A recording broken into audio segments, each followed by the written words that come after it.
Hi everyone, welcome back to another episode from Crazy Gamer.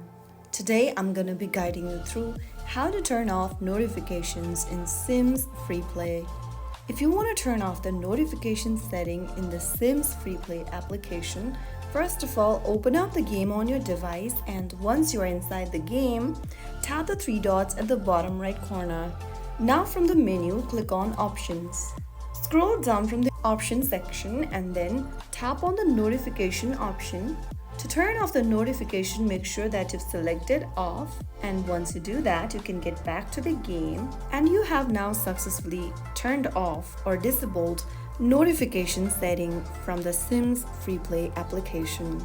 Now you can enjoy playing Sims FreePlay without constant pop-ups or distractions.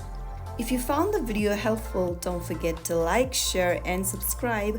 I will see you in the next episode. Thank you for watching.